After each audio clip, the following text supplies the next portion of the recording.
SuperTalk Mississippi media production. Oh, yeah. Good morning, Mississippi. Everything gonna be all right this morning.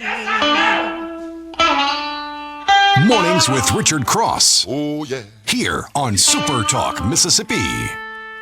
Woo!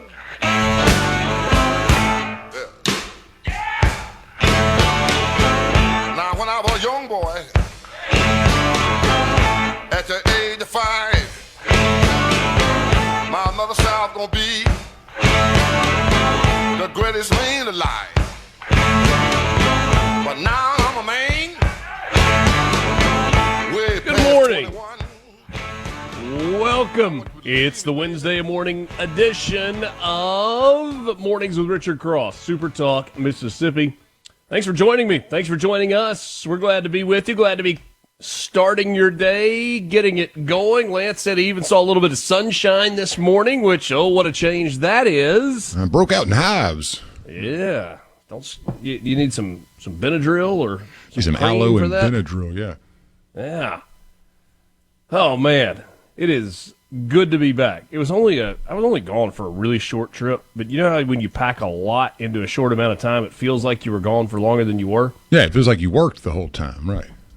Yeah, well, I mean, no, I'm not like complaining, pretending it was work, but no, when you have a very busy vacation, it's similar to work. You don't really get to relax, and it's all hectic and running around, and then when you get done, you're like, man, I need a nap.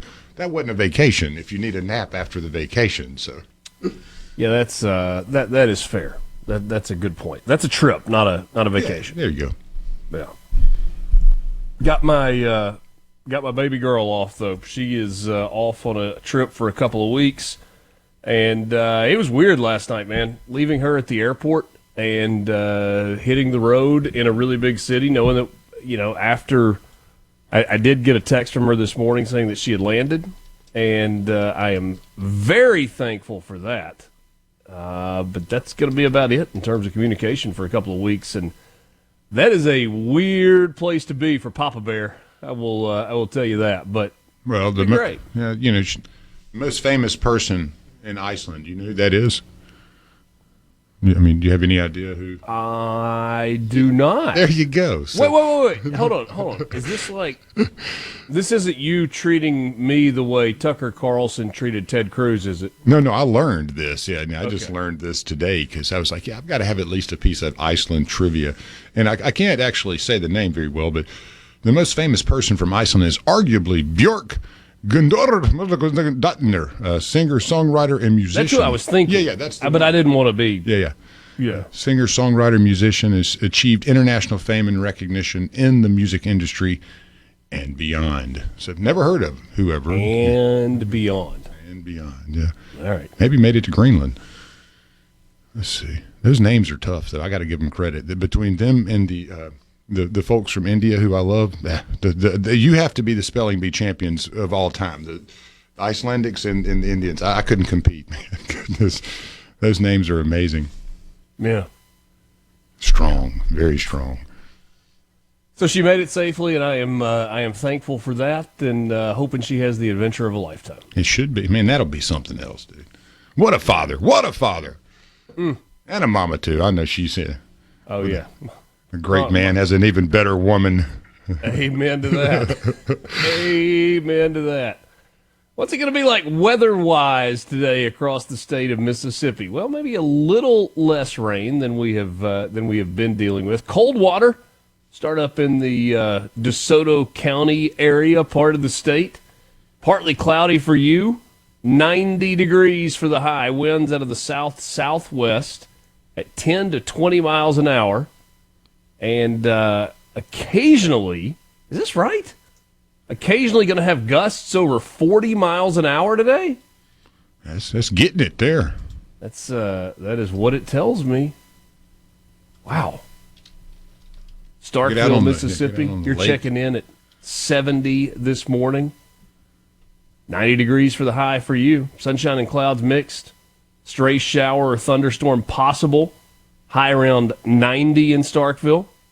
South-southwest at 5 to 10. Nothing about 40-mile-an-hour gusts for Starkville. And a 40-mile-an-hour gust, that's getting after it. Cool you down a little bit. No doubt. You'll get hit with some debris. Yeah. Yeah. Natchez, Mississippi, southwestern part of the state, partly cloudy early today, followed by some scattered thunderstorms this afternoon. High around 90. And about a 40% chance of rain today in Natchez. And finally, we will check in with Gulfport out in coastal Mississippi, looking at the forecast for this Wednesday, middle of the week. Today is the 18th of June, 88 degrees, a stray shower possible. Winds out of the south at 10 to 15. Does it feel like I just repeated the exact same forecast for 4 completely different parts of the state? It happens sometimes. Just everything's kind of the same. Welcome to summer? Yeah, it's hot. Not a lot of wind other than in one place, and no rain. Whew. Yeah. That's summer. And the longest day is upon us almost, correct? Almost. 20th, right? Yep. Yeah. June 20th, most daylight of the entire year. So we got that coming up here in just a couple of days. Lou Brock was born on this day in 1939, the American Baseball Hall of Fame outfielder, 6-time All-Star, World Series champion twice in both 64 and 67, 8-time National League stolen base leader with the St. Louis Cardinals, the pride of El Dorado, Arkansas. British rocker Paul McCartney, born on this day in 1942, singer-songwriter, bassist, piano player. What's your best Paul McCartney song? Oh, man, I have no idea. Yeah, okay. Yesterday? I mean, it's, as far as the Beatles go, there were so many good songs within the Beatles. I never really broke them apart that much and said, okay, I like each individual act. But Paul's great. I just never really went with, like, what's the best song on that. So you got me. That's fair. Yeah. I'm not upset with you. Not at all. Blake Shelton, 49 years old today, born in 1976, country singer and songwriter. Boys Around Here, God Gave Me You, Honey Bee, and maybe more so famous now for being a television personality. He's one of the hosts on The Voice, who's born in Ada, Oklahoma. So kind of light on the birthdays. But in terms of events of interest on this day, I don't know why I picked this one, Lance. It just fascinated me when I saw it. On this day in 1847, American photographer Thomas Martin Easterly took the earliest known photograph of lightning. Quick hands, huh? Yeah, and kind of got to get lucky, right? Yeah, I mean, with those old cameras, didn't you have to like stand under a curtain and kind of just hit the button at the perfect time? I mean, how did you do that? I don't know. I mean, it had to be just a guess and luck. Yeah, he was like trying to see a bird. Called daguerreotype, or the daguerreotype process. Took the picture in St. Louis, Missouri. In a sign of things to come, in 1912, the Republican Party split. Chicago National Republican Convention split between President Taft and Theodore Roosevelt. Afterward, Taft is nominated. Roosevelt and progressive elements of the party formed the Progressive Party, which became known as the Bull Moose Party. That better name, party, anyway. My favorite party ever. Yeah, I mean, that and the Whigs. You got to love the Whigs and the Bull Moose Party. I kind of wish that had made it. Exactly. That had staying power, man. Yeah. I mean, not that there's anything wrong with an elephant, but I mean, a moose for your political party bull logo? moose. I mean, that's American and Canadian. Yeah. You guys. On this day in 1941, in his 18th World Heavyweight title defense, the great Joe Louis knocked out Billy Conn in the 13th round in front of a crowd of 54,487 at the Polo Grounds in New York City. We wonder what the ticket was like at the very back end of that. I mean, they were like, "Where's the match at?" Yeah, you saw the old Polo Grounds. I mean, that was not like the ideal place to watch a boxing match with 54,000 people. No.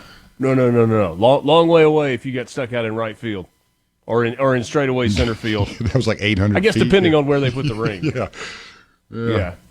Man, Louisiana has got a pretty colorful history, especially in state government. Back in 1959, Governor Earl K. Long is committed to a state mental hospital. So what do you do when you're committed to the mental hospital? You fire the director of the hospital and replace him with a crony who does some testing and says, he's perfectly sane. Don't know why he's here. Carry on, friend. That's power right there. That is power. On this day in 1967, it was the closing day of the Monterey International Pop Festival, featuring first major U.S. appearances of Jimi Hendrix, Janis Joplin, The Who, and Otis Redding. Pretty good lineup there. Pretty good lineup. Stand up. I'm going to stand up and review. This day in 1983, the Space Shuttle Challenger 2 launched the first American woman into space. You know her name? Sally Ride. It's Mornings with Richard Cross. Just getting started with you. We're back right after this.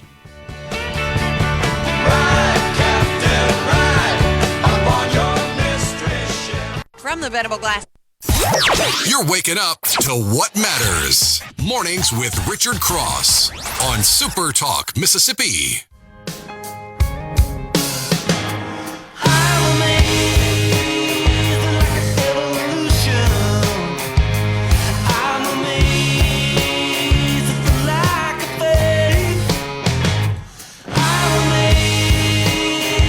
Thought I was getting a fact check.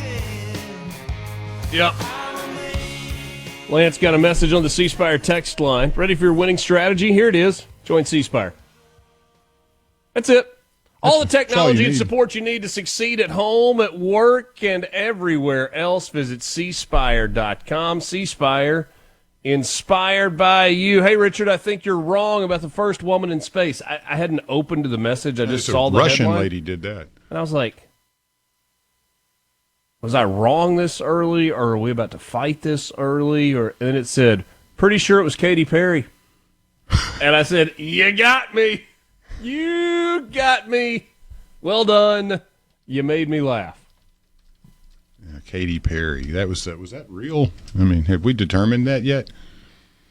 I don't know. Yeah. I wonder. We gave up on that one as a culture. We were like, yeah, let's just accept that. That's good. All right. But no, the actual first woman to travel into space was Valentina Tereshkova, Soviet cosmonaut launched aboard the Vostok 6 on June 16, 1963. She was 26 years old at the time. I don't think that's true, actually. I think they did that on a soundstage, the back lot of a Russian movie studio. Probably did. Wonder if they played the Sally song when Challenger 2 was launched and Sally Ride went into space. All I want to do is ride around Sally. Just, good stuff. oh, man, that's good. Can you Witty imagine? this morning. What, 1983, I remember that. I was a young tyke. I was a big space shuttle junkie as a kid. I don't know about you, but my parents were actually so cool that they would, they knew I really enjoyed it, and it didn't happen that often, so they'd let me stay home for the first half of school. I couldn't miss all of it because, then you may have like a practice or something later in the day, and your dad would be like, boy, you don't get to practice if you didn't go to school. So that's right. Had to make it by lunch, but they were great. They would always let me stay home and watch those, and it was really cool. I enjoyed it so much. Mm-hmm. Then you got the Challenger one. Yeah, then watch that one. I was sitting at the house early that morning, and it was almost one of those things you just couldn't believe it, seeing that happen live. It's kind of like watching the World Trade Center thing happen. It just well, and with the Challenger, I mean, never have more school-age children launched a shuttle launch than they did in that one because of the build-up that we had for Krista McAuliffe, right? I mean, she was the teacher on board that, I mean, you had elementary schools and preschools across the country who had done special space units and, kind of coincided with the launch of the shuttle, and it was tough to watch. Well, and another one of the interesting things we had, today, Paul McCartney day or birthday or whatever it is. But are you one of the conspiracy theorists that in 1966 he died in a car crash, and to save the fans from the grief and agony of losing one of the Beatles, they plugged in a doppelganger, and he's been there ever since? Yeah, I'm not a big conspiracy theory guy. No. It's just one of those stories that's interesting out there. No, yeah. So yeah, I don't buy into that. No. Yeah, I don't either, but it gets some play. It's like flat I Earth. think maybe it happens. you do. No, I'd read anything, but yeah, it's like a flat Earth one. It happens. People believe it, and you're like, okay, that's interesting. Yeah, I never thought of that. This day in 1991, the Billboard Song of the Year was released. Do you remember Bryan Adams and Everything I Do It For You? Of course. Look into my eyes, you will see. What was that? That went along with the movie, what was it, Robin Hood, Prince of Thieves? Yes, that has to be the one with Kevin Costner, right? And that's the one. yeah. And then the Sheriff Nottingham. The world changed forever on this day in 2003 when Google launched AdSense, a program that enabled website publishers to serve ads targeted to the specific content of their individual web pages. This launched a publishing craze, and probably a lot of job resignations as well. Hey, I can be my own business. And on this day in 2018, just 7 years ago, the President of the United States, Donald Trump, ordered the United States military to set up a 6th branch, Space Force. 7 years ago today. I'm going to join up. I'll be the general. I'll be the oldest person, about 40 years in that thing. A bunch of little 18-year-olds. Yeah, I want to go to space. That's interesting. I mean, I don't know how far we've gone with that, with Space Force. We don't hear a lot of updates on it as far as since the creation, but it seems like it's a very apropos thing to do with, thousands of satellites floating around all over the, just above us. Somebody's got to keep those all corralled in and running. Why do you have a gun in space? CC tells us that Katy Perry is actually still in space. Yeah. How about this? What a great story here. Jackson State students have donated Ring doorbell cameras to 150 capital city residents. Jackson State students and staff working to try to make the capital city a little safer, better place to live, learn, and play. The Office of Community Engagement partnered with Pecan Tree Park Neighborhood Association to provide 150 Jackson residents with free doorbell cameras. The project was made possible through a $50,000 grant from Home Depot through the Home Depot Retool Your School Community Project. To address concerns raised by community members, the doorbells were distributed to residents 65 and older living within a 10-minute radius of the university. Participating neighborhood associations and partners included Gowdy, Washington Addition, Jane Avenue, Matthew Estate, Westland Plaza, Poindexter Park, and the City for Social Entrepreneurship. Doorbells feature high-definition video with low-light capability, two-way audio for communication, motion detection, real-time alerts, and in addition to the security aspect, the donations delivered a working doorbell to many homes that no longer had one. Way for visitors to announce themselves outside of a knock. This was a really cool story. I did have one question, and I could not find the answer to this. I assume that you already had to have the internet? Well, Starlink, yeah. I'm not being flippant when I say that. I mean, the whole deal with the wireless security cameras and the wireless doorbells with video and all that is they kind of work through the cloud, and you can get the updates right there to your phone and all that good stuff. So maybe there were some initial requirements that they had to have, and certainly it is more readily available than it has ever been before. So very cool. I just felt like that was an important question there. Yeah, I mean, I think it's a very good point. We got you this video doorbell. That's fantastic. How do I see it? Where do I put the key? The FEMA, in concert with the Mississippi Emergency Management Association, has been handing out some cash.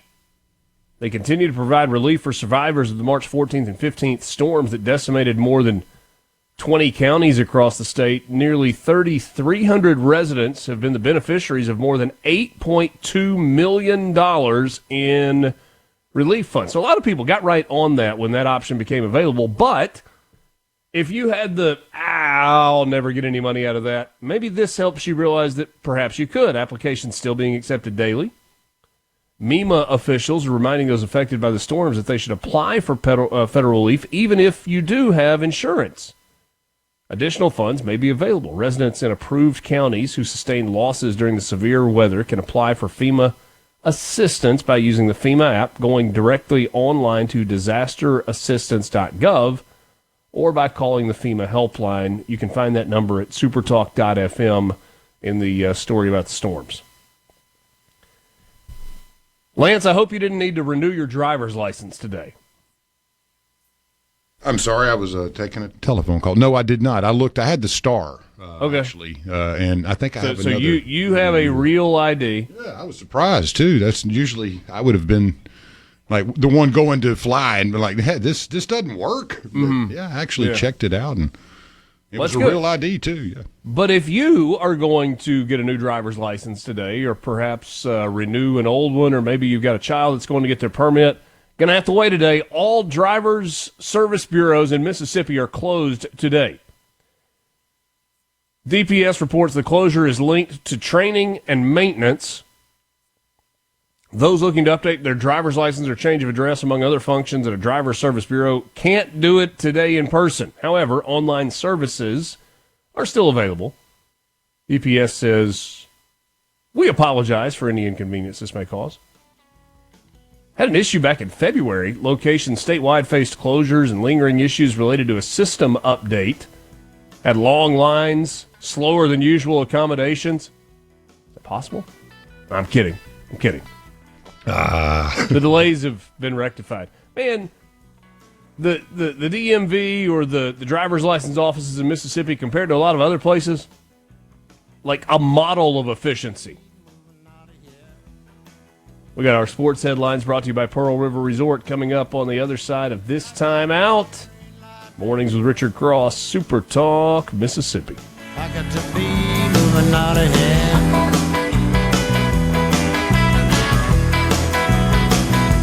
I might go out to California. I might go down to Georgia. I might stay here.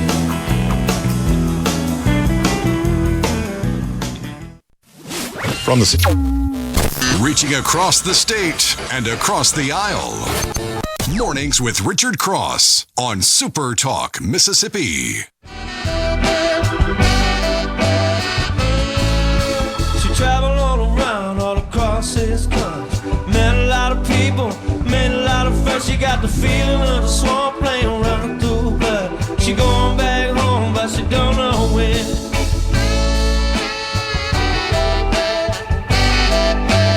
Mornings with Richard Cross, Super Talk Mississippi, streaming at supertalk.fm, Supertalk TV. Thanks for being with us.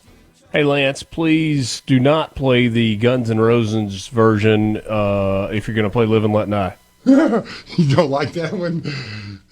There's too many. Ooh, yeah. Ooh, ah. Yeah. Sean and Clinton says that Bryan Adams song, Everything I Do It For You, was his jam. Well, that and Summer of '69. Don't forget about that one. They play that like every other song. Real six string. Yeah. He met Julie. I think that was her name. Yeah, in the song, if I remember correctly. That's when I met Julie. Got to go look up the lyrics to make sure I'm right there. But yeah, he was rocking it, man. Him and Kenny Loggins, they had a run in there. You know, it's good stuff. Yep, good stuff. Let's give you a couple of quick sports headlines. Your sports headlines are brought to you by Pearl River Resort. Find them online at pearlriverresort.com. So much happening at PRR. Your destination for casino thrills, family fun, and live entertainment, Pearl River Resort. Kind of a busy day at the College World Series yesterday. You had LSU and UCLA having to finish their game from Monday night. They resumed it yesterday at 11 o'clock. and it was the Bayou Bengals getting a win 9-5 over UCLA. So that put LSU in the driver's seat on their side of the bracket because they are 2-0.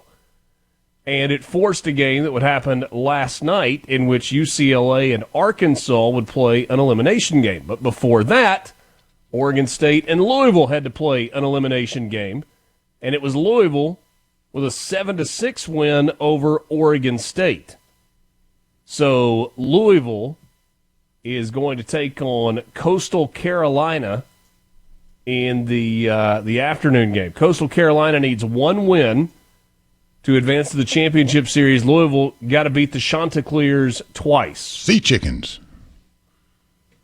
Sea chickens. I wonder if you could. I was having this conversation with my dad the other day. I'm like, I'm kind of gotten to where I look at mascots like if I would eat them or not, I mean, if you would eat them, they're not very, they don't bother me too much. Yeah. Like a sea chicken. Yeah. I understand. But a tiger. Chanticleer, a mythical character. Yeah. I love it, though. That's an absolutely great mascot. I love that one. Created by the Canterbury Tales, straight from the mind of Geoffrey Chaucer. And by the way, their head coach, I don't know if you saw this press conference earlier in the week. I mean, they are banging the drum for respect. He's done the don't call us Cinderella, we're invested, we're a good program, et cetera, et cetera. And somebody, as they always do in a post-press conference, hey, Chanticleer baseball, he goes, hey, we're the Chanticleers. Say it with me. Shants. Chanticleers. It's not that hard if you care. Hey. I thought. People need to be learned. Kevin yeah. Schnall. Way to stand up for your team and your program. I like that. It's the Shants. Well, the Shants are a game away from playing for the national championship. So, we go back to last night's ball game. Arkansas and UCLA in an elimination game. Arkansas turned back to its ace, Zach Root, who wasn't very good in his first outing of the College World Series. He was better last night, and he got some help from the offense. Arkansas jumped out to a 2-0 lead early. They made it 3-0 in the fifth. They made it 5-0 in the seventh. They made it 7-0 in the eighth, and that's a good thing because in the top of the ninth, UCLA put 3 runs on the board. 7-3 was the final. Razorbacks got to beat LSU twice. It'll be tough. We've seen this story before. May I take you back to 2022 when Ole Miss jumped out to a 2-0 start in the College World Series, only to need one win over the Arkansas Razorbacks, who had to beat the Rebels twice to force their way into the championship series. Razorbacks got the first one. They did not get the second one. And it felt like the national title was decided that day when Dylan DeLucia took them out. Boy, he was on fire. Whoo, brother. You love Complete game, 2-0 shutout.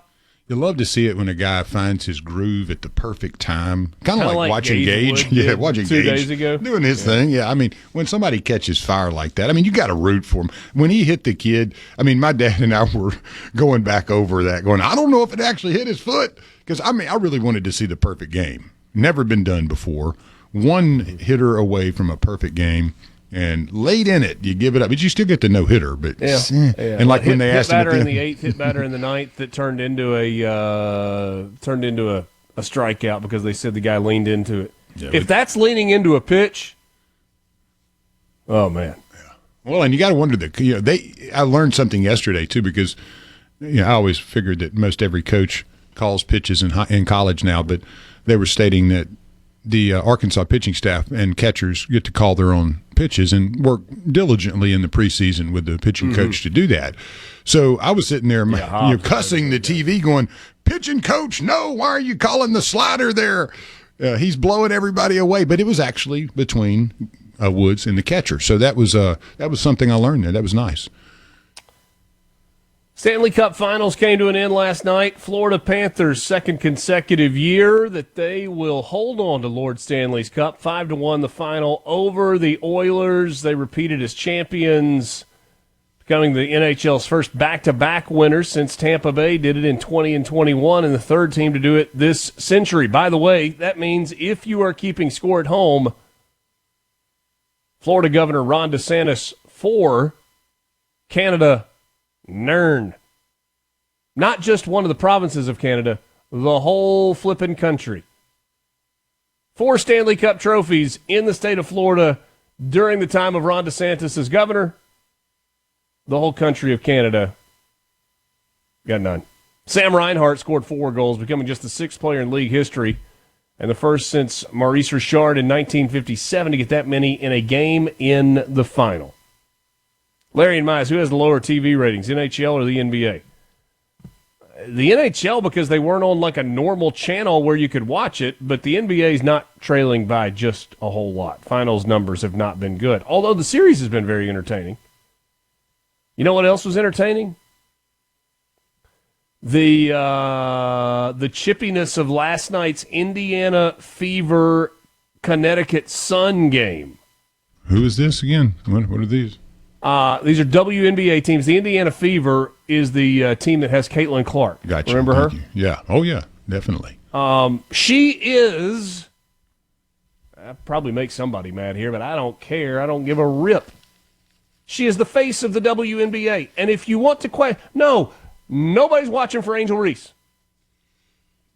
Nobody is watching for Angel Reese. They might be watching for the drama between Caitlin Clark and Angel Reese.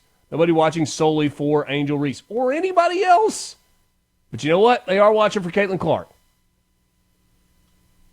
And the rest of the league, instead of embracing Caitlin Clark the way the PGA Tour embraced Tiger Woods and rode his fame and his stardom all the way to the bank. No, they are steadily pushing back, fouling, fighting, and more against the lily white star of the WNBA. Jealousy? I don't know. Whatever it is, the WNBA has a problem. Well, they have a revenue problem, too, so, you know. She's their only chance not to have a revenue problem. Look at the games in which Caitlin Clark plays and the millions of people that watch compared to the games in which she doesn't play. I mean, it's literally, in some cases, 5-10% of the audience. Well, I mean, if you take away the NBA's funding of the WNBA, there would be a WNBA, and you That's have right. one person there going, hey, man, I'm here to help make If money. it was going to stand on its own, Caitlin Clark is the opportunity for the league to do that. 100% believe that. Yes, and my sir. girl Sophie Cunningham, who is a teammate of hers, I applaud her. She finally stepped up and kind of took a shot. So there was a hard foul on Caitlin Clark early in the game. Girl that fouled her hard got a breakaway. Sophie Cunningham, she's the guard, so she's the first one back trying to prevent a layup. Put her in a headlock and dragged her to the floor as she was going up for the layup. It was awesome. Way to go, Sophie. All right, that's all I got for your sports headlines. Brought to you by Pearl River Resort. Visit them online, pearlriverresort.com. Larry and Mize, is it true that NBA receives Chinese funding? Yep. That chick that hit Caitlin should have been ejected. Mm-hmm. We watch Angel Reese for the laughs. Baby giraffe out there. You ever seen a professional athlete who had the inability to hit layups more than Angel Reese? Coastal will win the Natty no matter who they play. I don't know that I disagree with you. They're pretty hot. They ain't lost a game in a while either. Yeah, 25 in a row, but, they're not just hot. They're good. Oh, yeah, on top of it, you got to be good to be winning Like 25. they're just really, really good. Got a lottery update coming up for you. We'll do an Israel-Iran update and a whole lot more.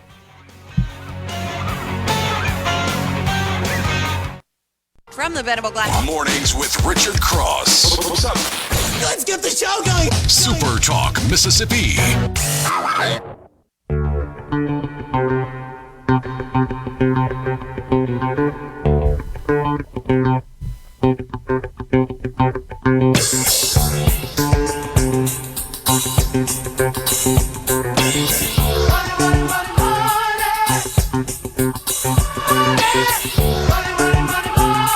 Always good to be with you today, Wednesday morning, the 18th of June. Alongside Lance Talbert, I'm Richard Cross. Join us on the C Spire text line, 601-879-4395.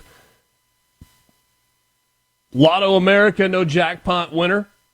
This is your Mississippi Lottery update brought to you by the Mississippi Lottery. MSLottery.com is the website. Estimated jackpot for tonight, $2.2 million, the cash value of $990,000. No jackpot winner on Powerball on Monday night, so it is up to $101 million. Cash value for Powerball tonight's drawing, $45.7 million. You got those double play numbers handy, don't you? Oh, I got them, man. Double play numbers from Monday, June the 16th, 32, 42, 52, 56, 56. 55 and 56 got twisted up there. Powerball of 18. Mega Millions is up to $302 million. You got a Pot's right. Yeah, it's getting there. That $300 million cutoff. I think Sands is now buying tickets. So that's the number. You got a Friday drawing, that's the 20th, so you can take home about $136 million there. The Tuesday drawing, 16, 23, 39, 46, 55, and you had a mega ball of 12 in there. No jackpot winner for Mississippi Match 5 tonight. Pot's up to $98,000. Last night's drawing, 4, 10, 15, 18, and 30. Cash 3, $500 Tuesday, midday numbers 899, evening drawing 283. Cash 4, $5,000 midday numbers 3383. And evening 4002, Fireball of 0, cash pop of 13 in the midday. The evening Fireball of 7, cash pop of 11. Only 2 NASCAR Powerball drawings remain. The next one is tomorrow, and you have until tomorrow morning to enter. 3 winners going to take home $2,000 tomorrow night. All winners qualify for the National NASCAR Powerball Playoff, racing toward a $1 million grand prize and a chance to attend the NASCAR Championship Series. You got until 9 o'clock tomorrow morning to enter the contest. To sign up for this promotion, got to be a lottery insider and a resident of Mississippi. Visit mslottery.com to become a Mississippi Lottery insider so that you can automatically receive that entry form. Also, enter any non-winning hot game ticket. The hot games are the $2 Heat Stroke, the $5 Blazing Hot Bucks, and the $10 Red Hot Cash. You know how it's a hot game? How's that? It's got hot. It's got hot in the name of it. Got a fire emoji on there somewhere. Enter that into the lottery's newest bonus promotion, Sizzlin' Summer Cash, for your shot at prizes from $500 gift cards all the way up to $25,000. Next bonus drawing is today. Check out the social media pages for MS Lottery to see which cities win big, and then sign up to be a lottery insider, mslottery.com, to get the announcement before anyone else. Had some good winners on Cash 4. And writing checks. Byram Man won $2,600 on a ticket from Swinging Bridge Market Gas in Byram. Grenada Man won $3,303 on a ticket from Sprint Mart in Grenada. And a Fayette woman won $4,474 on a ticket from Sprint Mart in Port Gibson. Cash pop winners. A Coldwater woman won $1,000 on a ticket from Zip Trip Tunica in Tunica, and a Jackson man $1,250 richer on a ticket from Circle K store in Byram. On the $10 Extreme Payday Scratch-Off, a Biloxi man won $1,000 on a ticket from Easy Food Mart in D'Iberville. And finally, you had a My Lottery Dream Home winner. That's the $20 scratch-off. Players from Steens and Vicksburg. A couple of players actually won $1,000 on tickets from Express Mart in Columbus and from Suds and Smoke in Vicksburg. That's your Mississippi Lottery update. Find them online at mslottery.com. Let's take a stroll down memory lane. Do you remember some of the fitness trends? Found this this thread on X. I actually think they're missing one. Tybo, I remember that one. Well, yeah, you're getting there. We're getting there. In the 80s, you had the popularity of jazzercise, highlighted by neon leggings, leg warmers, and music. Jazz. Just kind of got your body moving. Got your body moving. Jazzercise. I'm sad that Body by Jake is not on here. Yeah, you remember that show on was ESPN? Great. I love Jake, man. What a dude.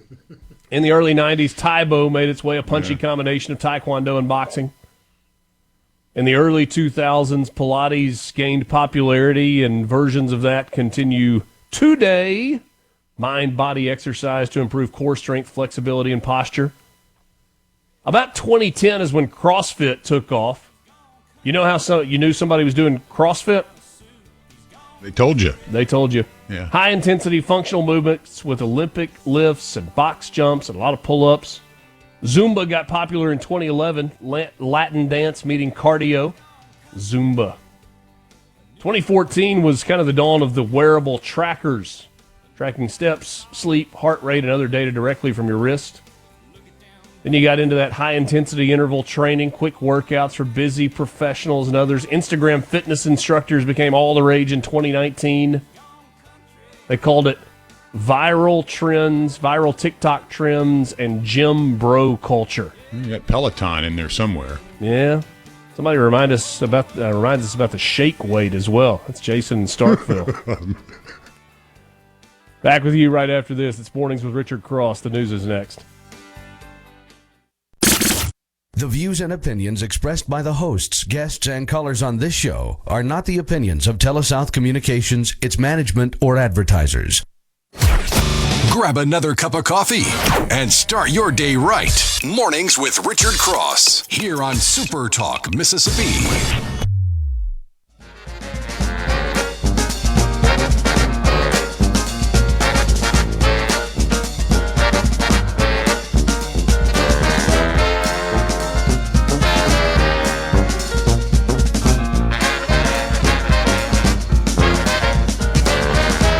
Thanks for being with us as we roll into the 7 o'clock hour. It's Mornings with Richard Cross. This hour of the show brought to you by MWG Employer Services. Running a business is tough, and if you're struggling with HR, benefits, and payroll, you're not alone. That's where MWG Employer Services comes in. They can provide a full range of employer services, plus a custom plan that fits you. Give them a call today. The number is 601-206-7966, or go to MWGEmployerServices.com. It's MWGEmployerServices.com. The C Spire text line is open. The number is 601-879-4395. Your team has you covered on the field. C Spire has you covered everywhere else with the best technology for home work and on the go. Backed by local 24/7 customer support. Learn more at cspire.com. C Spire, inspired by you. That's the best way for you to join the conversation. Can you speak to potential public land sell-off in western states and the implications of doing so? Yeah, I think that idea largely died. There was a fair amount of conversation about some areas, I think it was particularly in the Southwest, in Utah, and maybe New Mexico was in there, and there's a lot of pushback on that as to going through with it. So I think, at least for now, that conversation is dead. The United States government owns tens of millions of acres of land across the country. And I don't know that you could eliminate I'm pretty sure you couldn't eliminate the national debt with that, but you probably could put a hole in it. I'm not saying like selling off national parks, but I've thought about this before, Lance. I mean, you've got the Corps of Engineer lakes in North Mississippi, the reservoir. Different than the reservoir. Those are flood control lakes, but Watershed lakes. Yeah, well, not even watershed lakes. These were the ones that were built for flood control. I mean, isn't watershed where the... Well, you got the little ones that flood into the big watersheds, like, the little bitty Sure. ones, yeah, and then they come into the big ones, and then you got all that, and it comes down in there and floods us in the Delta. Yeah. Exactly. Yeah. But there is a lot of core land that surrounds Sardis Lake where I live. You got that right. It's pretty stuff, And too. it's beautiful. That's one of the neat things about Sardis or Enid or Arcabutla or Grenada Lake. You just have very, very few private property parcels on the lake.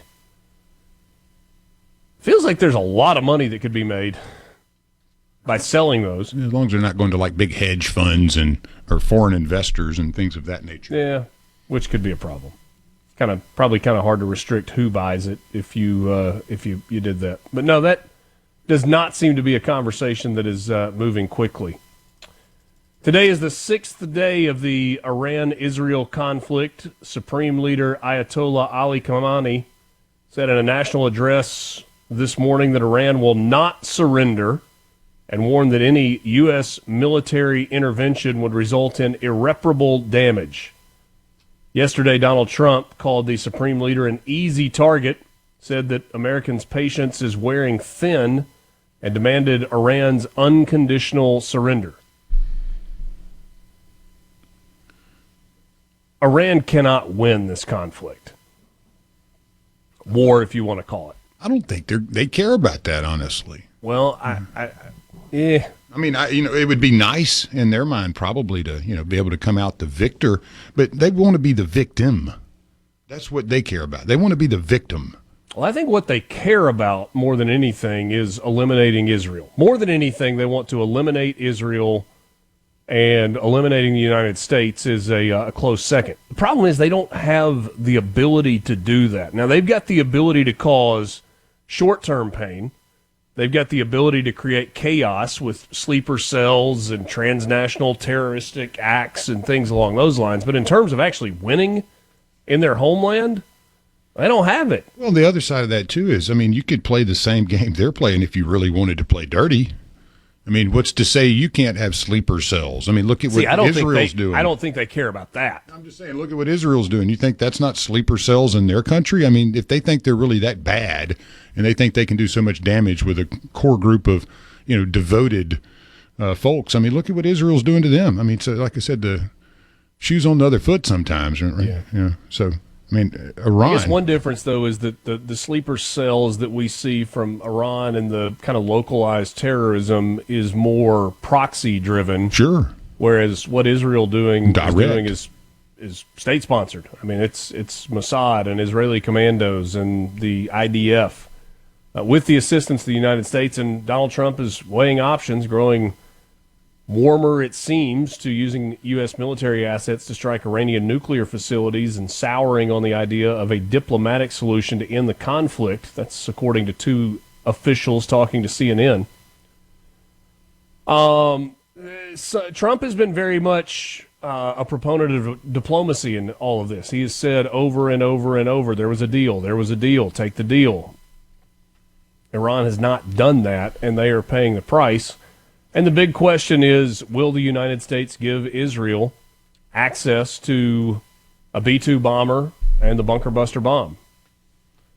So Thomas has a question. He says, refresh my memory, who declares war, the president or Congress? Thomas, you know the answer to that question. Congress has the sole authority to declare war, and Thomas Massey introduced a resolution that he called a bipartisan resolution to make sure that it's Congress only that can declare war in this scenario. Here's the thing, though. It's a co-sponsored bill between Thomas Massey and Ro Khanna of California, and it's a Republican-led resolution. Thomas Massey out front on it is going to have a bunch of Democrat support. AOC said, I'm in. Ilhan Omar is going to be in. Chuck Schumer is going to be in. We're talking, I realize that I'm crossing over House and Senate here. And it's probably a measure that's going to pass. I'm assuming. There are a lot of others that are in on this as well. And Thomas says, then Trump can sit this one out. Well, okay. I don't disagree with you, actually. There is a reason that Congress has power to declare war. But if AOC and Chuck Schumer and the cabal of Democrats whose sole goal is to derail anything that President Trump wants to do, and by the way, the way that Trump has handled this crisis so far has been pretty textbook. If that crew is on board with it, are we sure that's the best idea? And I'm not one who says that Democrats can't have a good idea, but they seem to be pretty rare these days. Few and far between in terms of good ideas. I think, Fetterman may hold the patent on it in that side. Yeah. And that's hard to believe, isn't it? Boy, there's a headline on CNN. I mean, shock me if you're surprised, or shake me if you're surprised by this. Shake weight you. Shake weight me. The headline, Democrats' frustration with Fetterman mounts as he keeps criticizing his own party. Yeah, he's kind of being honest, right? And that's the thing with John Fetterman. It's been a call it like I see it deal with Fetterman. He called the riots, the protests bad, and said it was ridiculous.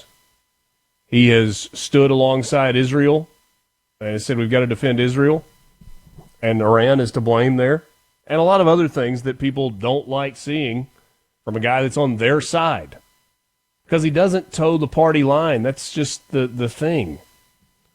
What have you got going? I mean, what's the newest ploy by Democrats? It is create a media op by having a person get arrested and then have it get publicized. It happened yesterday. Another Democrat arrested for interfering with ICE. New York City mayoral candidate Brad Lander was arrested at immigration court yesterday.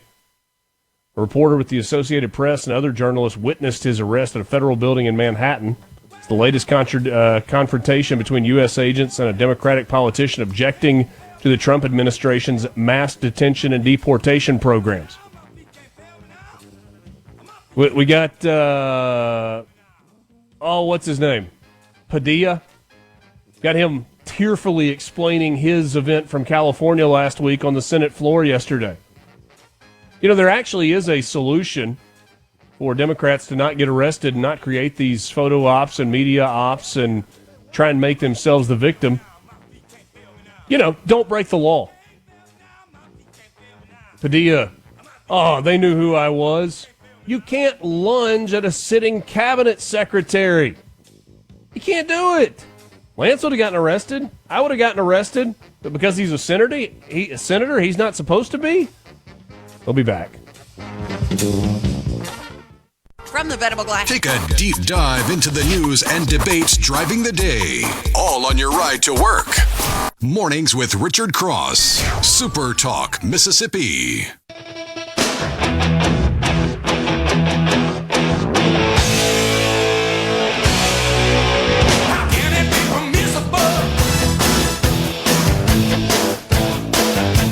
We'll get to more of your messages on the C Spire text line coming up in just a little while. 601-879-4395 is the number, but we start things off here at 7:20 with a guest this morning, Angela Cockerham. District 96 in the Mississippi House of Representatives. She represents Adams, Amite, Pike, and Wilkinson counties, in part Vice Chair of Appropriations A in the House Committee. Angela, good morning. Thanks for coming in studio. Good morning, Richard. How are you doing? I'm doing well, and appreciate a little bit of your time in what sometimes we call the off season. I'm not sure that there really is an off season for all of you. The session certainly is over. We've got the special session in the rearview mirror, and I'm curious. We've heard from leadership in the House and in the Senate. They've looked back a little bit, but most of their focus is on looking forward. But if you would humor us just for a second with a look back, now that it's all said and done, what's your takeaway from the 2025 session? I think the 2025 session, Richard, was a great session. We had a special session, as you know, to finish the budget, but we got so much accomplished. I think a lot of times you'll hear a little bit in the political realm and atmosphere that all this doom and gloom and the sky's falling, but if you really look at what's going on in Mississippi and what's happening, oh my goodness, it's a great time to be in Mississippi. It's a great time to be a Mississippian. When you look at starting with what the governor is doing with economic development here in the state, and then you look at the leadership in the House. Lance and I were just talking before you and I came on the air about the House is tough and it's strong, and I think that starts at the top with our leadership with Speaker White.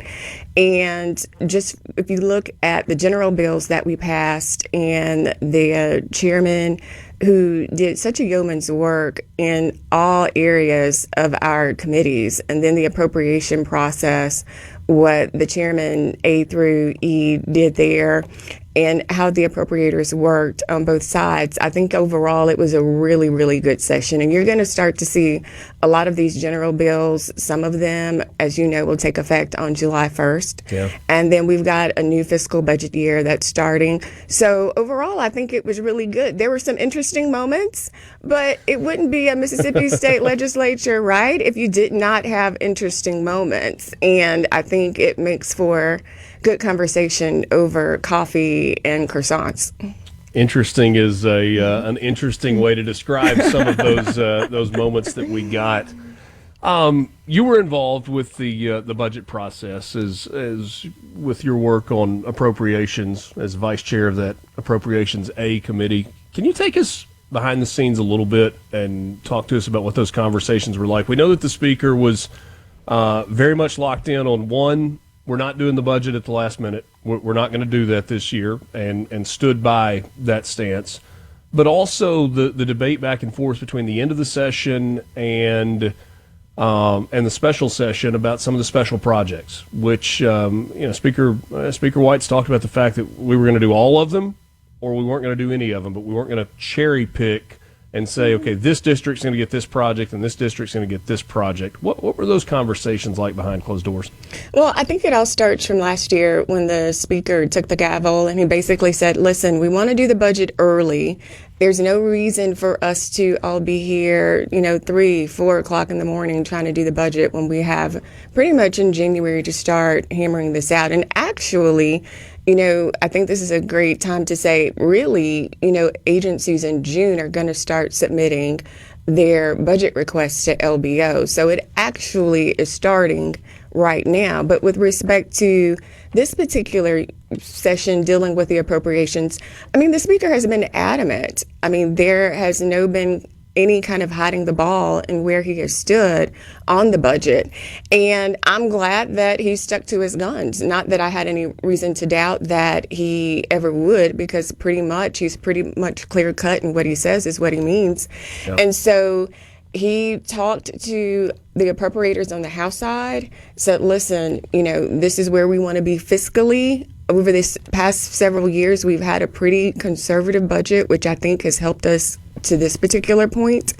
And so in our conversations on the House side, we've been adamant that we want to make sure that we had special projects, because listen, for a small municipality, for mine in my district, take for instance Gloucester or Liberty, Centerville, Woodville, all across the state you have communities, municipalities, counties who need these projects. Right. And he's right that we can't cherry pick. If we're going to do special projects, we need to do them across the board or not at all. We were able to get a budget so that the agencies, were funded. So for fiscal year 26, as you already know, the general funds for our budget, the revenue estimate came in for, let's start back at fiscal year 25. That revenue estimate was 7.6, and then we've adjusted that to 7.627. So you've got a $27 million increase for the revenue estimate, but then for the general funds, it came in over 7.1, a little bit over that. So I think overall, fiscally, for the state agencies, we've done pretty well, but we did want to have projects, local projects, and we weren't able to get that done. And it's not anything negative towards the other side, but I think the speaker was right in his opinion and his assessment. And he's hearing from his members. And so when you have members who are saying, Mr. Speaker, and God bless him, because he has 121 of us to deal with. Can you imagine that? And so when you have members who are saying that they need help locally, what is he to do but vow and vouch for his members? The thing that I had trouble understanding, and I've brought this up a number of times, is, representatives have got to go back to their districts and say, sorry, we didn't get the money this year. But senators have got to go back to their districts and say the exact same thing. The difference is, at least as I understand it, the House was willing to do all of those projects and everybody kind of get theirs, if you will. whereas the Senate was not. And so I guess senators, to some degree, have got to say, we killed it. We didn't agree to do these projects, and they've got to own that. How's that going to play in home districts for senators and for representatives as well? Well, Richard, that's a very good question. I think that's something that the senators will have to explain. And it's also something that House members, if you just said, have got to go out to explain as well. But I think that, and you've probably seen this, the Speaker sent a letter right before Sonny died, and there were discussions back and forth between the House and the Senate about these special projects. So the way that we have assessed it is that, going forward next year, hopefully we'll be able to do local projects. I've been in the legislature now for almost approximately 20 years. This isn't the first time that we've gone home and not had special projects. It never feels good, though. But you start to go out, like I've done, and talk to my mayors, talk to my supervisors, making phone calls and saying, hey, we unfortunately were not able to get it done. Now, It's not because of a lack of effort from the Speaker, the appropriators, and the House members. It's not that at all. We did put forth a gallant effort to get it done. One of the questions that I've asked, and I'm not sure that I've gotten a clear answer, or maybe I haven't listened well enough. Do you anticipate that next year the special project money will be 2x? Or is it just going to be, we move forward and 2025 was a year lost in terms of funding for special projects and communities all across the state? I mean, I guess what I'm asking is the money that would have been allocated this year, will that be allocated plus next year's money, or does this year's money just kind of go somewhere else?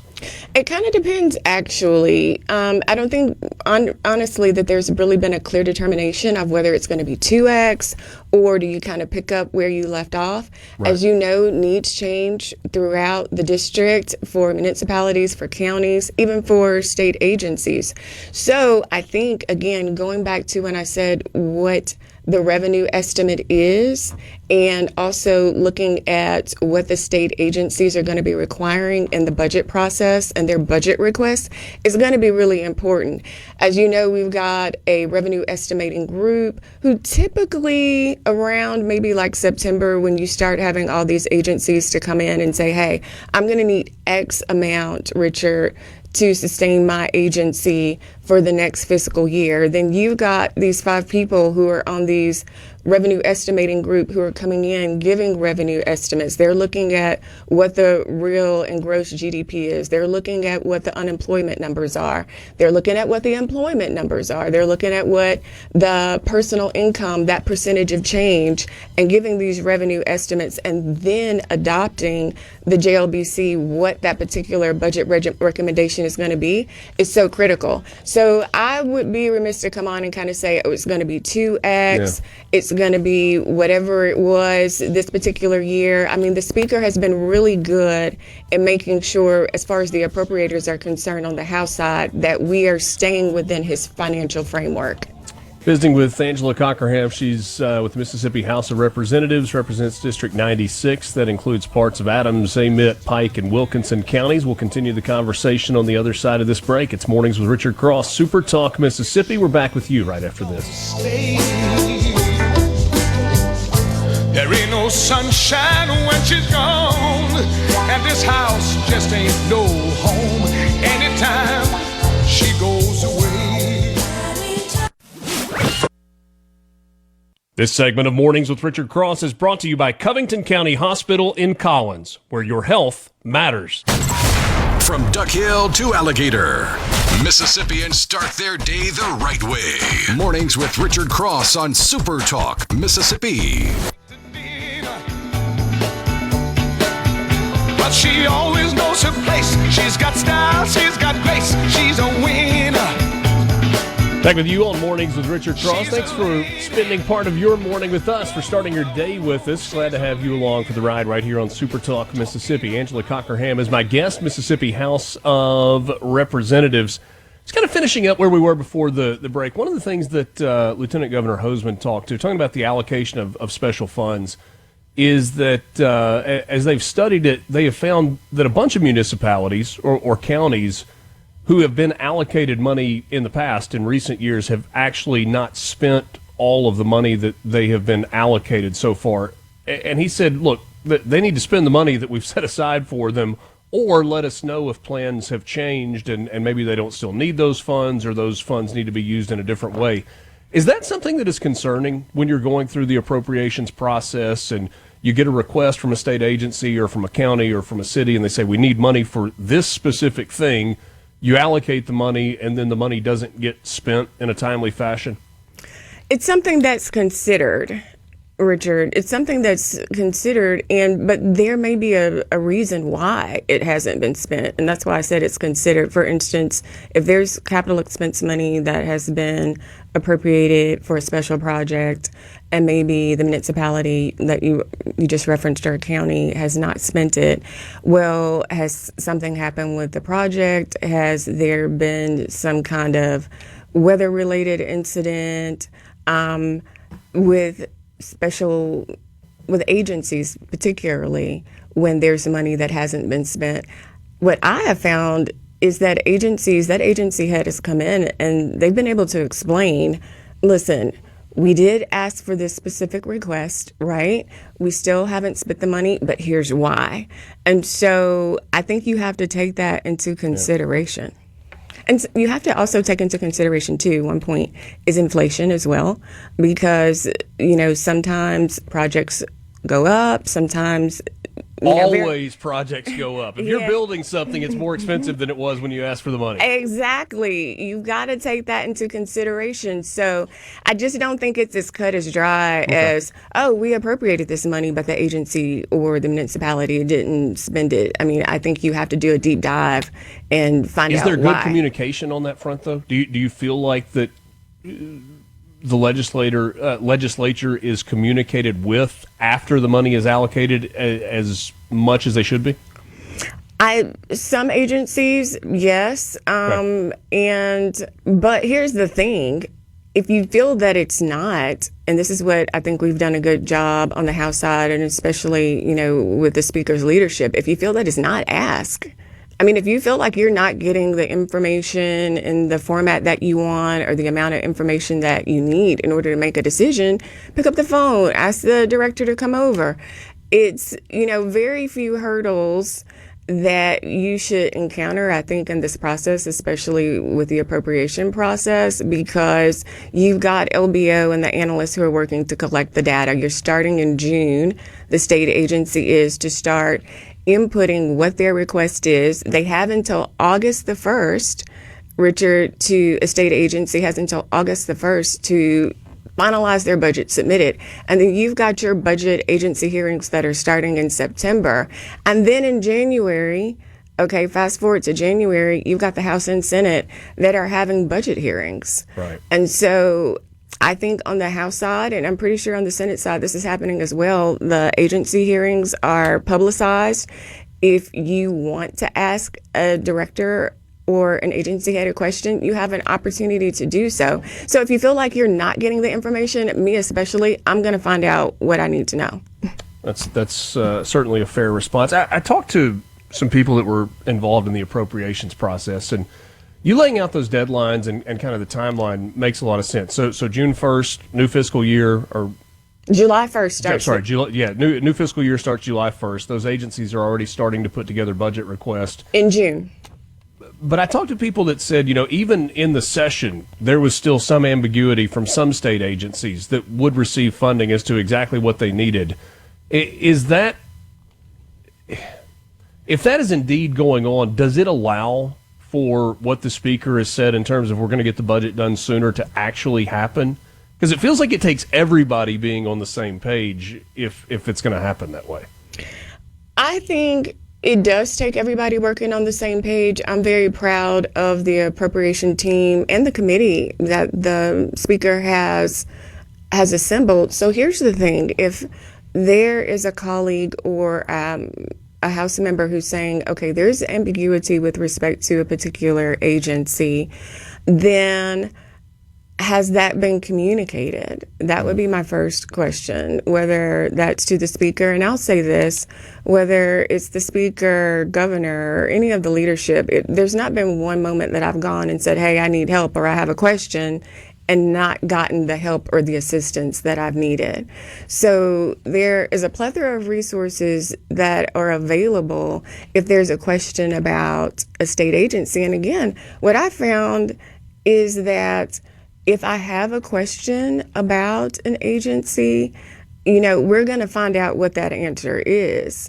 And so you've got the chairman, A through E, of Appropriations that you can also ask these questions to, but you have to participate in the budget process. And what I mean by that is when there are budget hearings, you actually have to show up. And I'll say this is that it seems like a fairly low bar to clear, but yes, okay. Well, you would think it would be, but you do have to show up, and you have to show up and participate and be a part of the process. Yeah.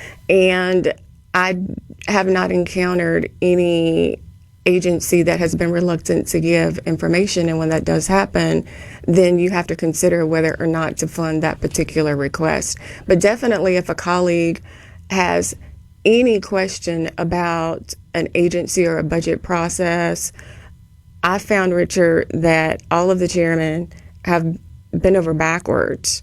The speaker has bent over backwards to accommodate, to answer those questions. And if we don't know, and you'll probably see us during the proceedings, and occasionally there isn't a question that's posed that we do not have the answer to. And rather than make up something on the fly or give it misinformation, we'll say, we don't have that information, but we'll get it back to you.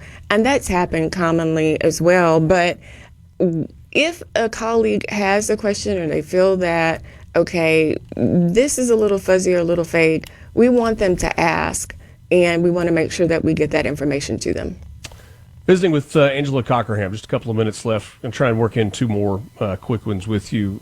First of all, 2019 was a shift for you. You were a Democrat that made the move to independent. It's always fascinating to me when somebody publicly has a little bit of an ideology shift in the way they look at the world, or the way they view themselves, or the way they classify themselves.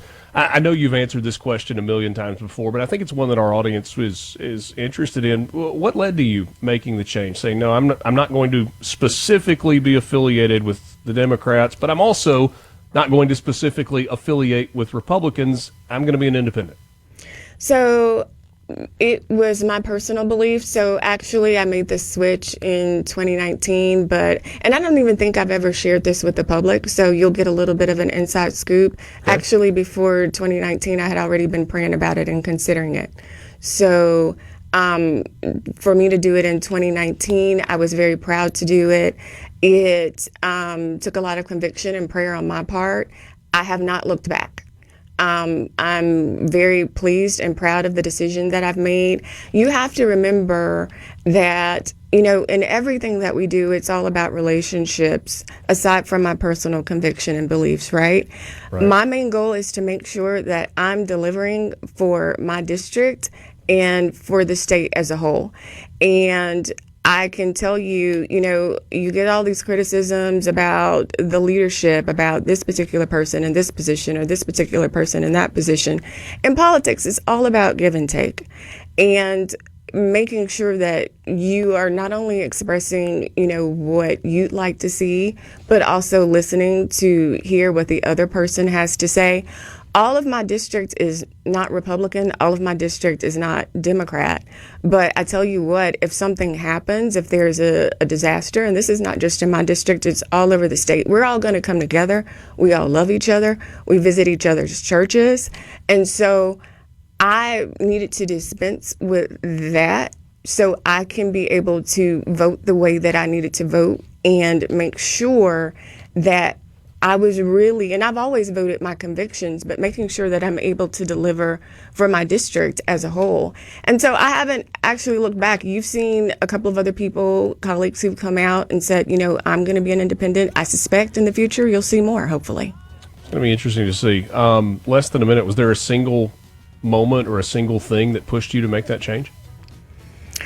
Well, we'll have to have a part 2 this conversation. Hey, how about that for a tease? I look forward to continuing. I'll come back and we'll talk about it. Sounds great. Angela Cockerham, really appreciate your time this morning. Great visiting with you. You as well. Continue to do great things for your district in the state of Mississippi, and I look forward to our next conversation. I do too. Thanks so much, Richard. Angela Cockerham. She represents District 96, parts of Adams, Amite, Pike, and Wilkinson counties, southwest Mississippi.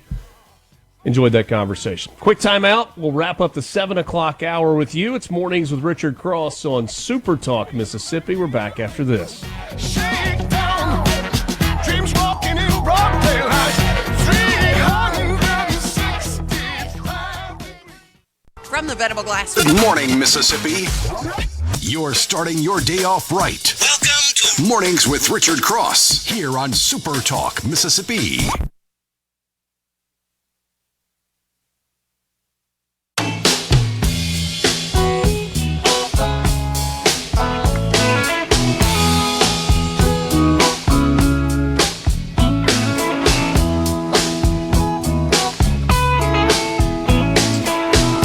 Appreciate Angela Cockerham joining us in studio this morning. Bubba in Starkville, very complimentary of Representative Cockerham and some of what she had to say. I got a couple of messages from legislators during that conversation, or as it was ending, that just kind of echoed what I think you probably heard during that conversation, and that is that Angela Cockerham is incredibly smart. She is a hard worker. She is an independent thinker, not just independent in like Republican, Democrat, independent, but thinks about things independently and brings a really fresh perspective to it. Enjoyed that conversation a bunch and look forward. She left me hanging too.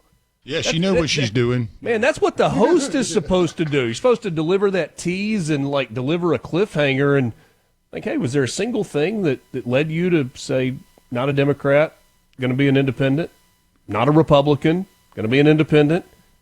And she's like, well, that's part 2 of the conversation. We'll have to. Well, okay, Angela.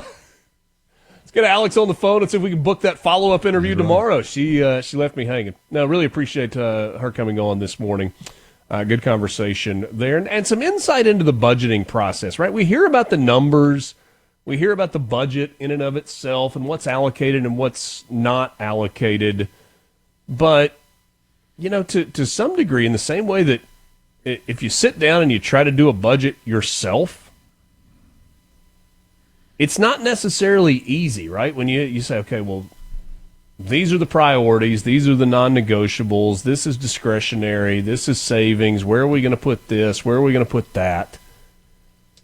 Do that on a magnitude of $7 billion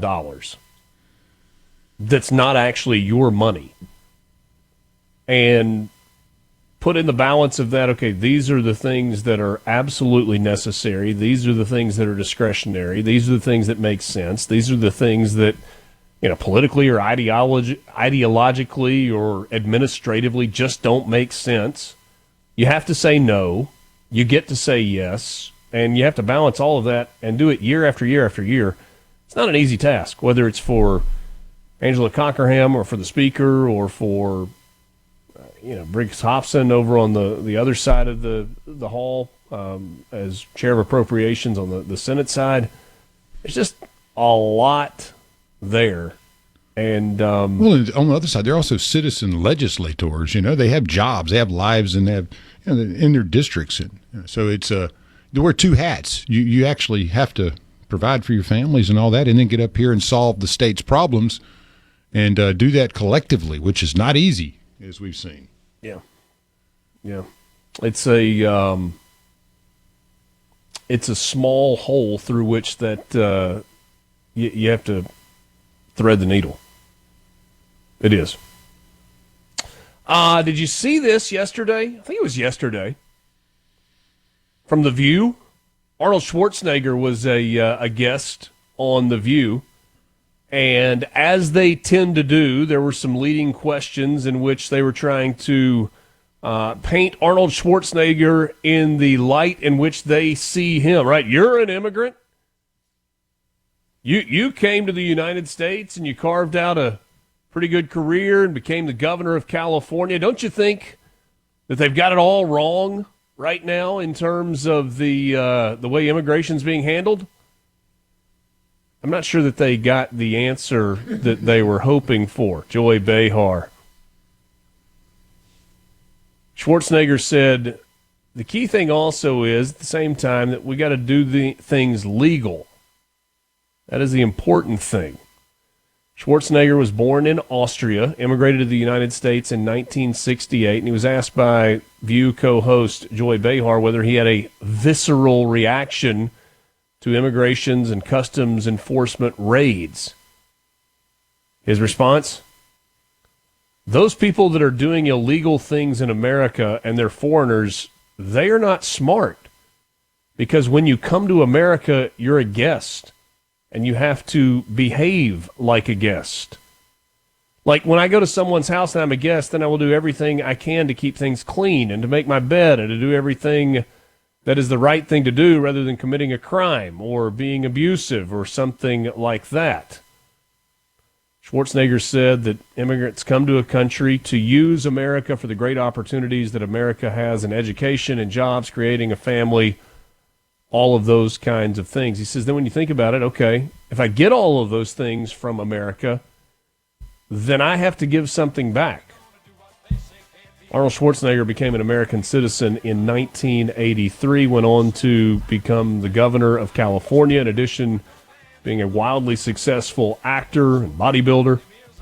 Said you have a responsibility as an immigrant to give back to America, to pay back America, and to go and do something for your community for no money whatsoever. Give something back to after-school programs, Special Olympics, whatever it is. Make this country a better place. I think the most important thing is when you are in a leadership position like that is that you're inclusive and that you work together with everybody. Talking about his time as governor and how he viewed the situation in the state of California and how he would be handling things if he was still governor. Not what they were hoping for, but it's what they got. Your home. Want to know what's being said in the halls of the Capitol? You're in the right place. Mornings with Richard Cross continues on Super Talk, Mississippi. Through the back door in the middle of the song, they got me for possession of something that was gone.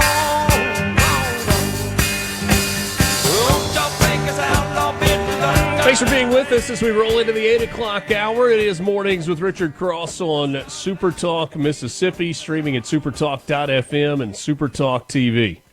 I wanted to read the last quote from Arnold Schwarzenegger from that interview with the View yesterday. He was asked about comprehensive immigration reform, and he said Democrats and Republicans have to come together and solve this issue if they really want to be public servants. If they want to be party servants and be party hacks and be tied up to their ideology, then it won't happen. But if you want to make the country better, and if you want to improve the country and improve the situation of people's lives and bring the prices down and all this, you will go and serve the people of America. Could he be governor again? I mean, what a wise response from Arnold Schwarzenegger yesterday. All right, we'll leave that in the rearview mirror as we move on this morning. We are joined by the police chief of the city of Oxford, Jeff McCutchen. The Mississippi Association of Chiefs of Police annual conference is going on right now, so he's hanging out with all the rest of his colleagues across the state of Mississippi. I was thinking about this, Jeff, before we began this conversation. I appreciate your time this morning. When you have people that are either in elected office or are in very public positions of leadership, sometimes our expectations are out of line. Like, they don't get to be a real person also. Do you ever get to be like just a real guy, dad, husband, friend, hang out when you're sitting in that role as police chief? I think you can, but you also have to understand what you represent. But I think what you'll find in the best of our profession are guys that and ladies that just wear one hat. They are who they are wherever they go. But if you're trying to be a great representative in law enforcement, then hopefully you're doing the same thing as a husband and a father. That's a good answer on that. I would expect a good answer, but that makes a lot of sense. What's going on at the Chiefs of Police Convention? When you and your colleagues from all across the state of Mississippi gather, what are the big topics that the convention itself is addressing, but then what are the side conversations that you're having with others across the state?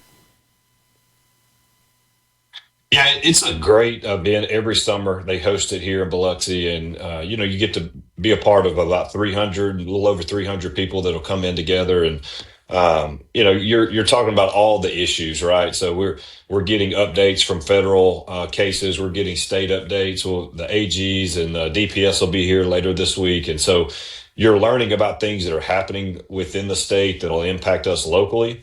But then, obviously the side conversations are what's impacting you at your agency. Is it recruiting? Is it retention? Is there concerns over the retirement? Is there the issues that we're going to talk about this morning with hemp and how that's affecting all of us from state line to the coast?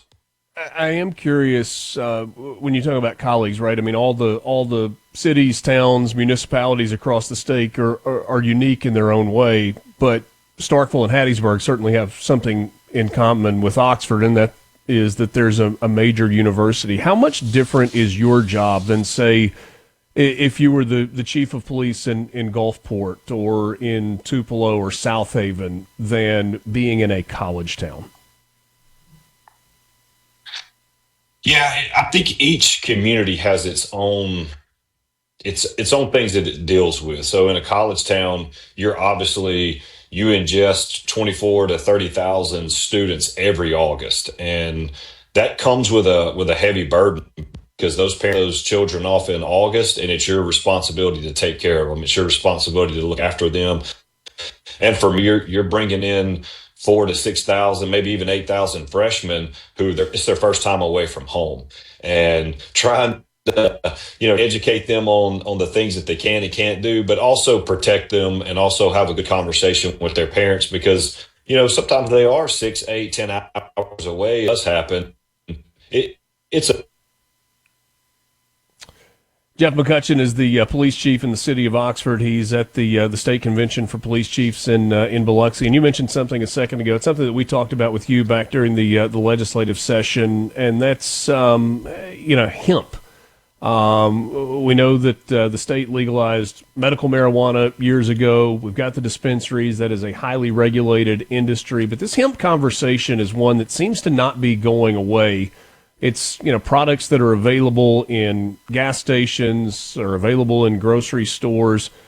You and the association were pretty vocal in your opposition to this in terms of there needing to be more regulation, more ways to police this. Where is that conversation right now?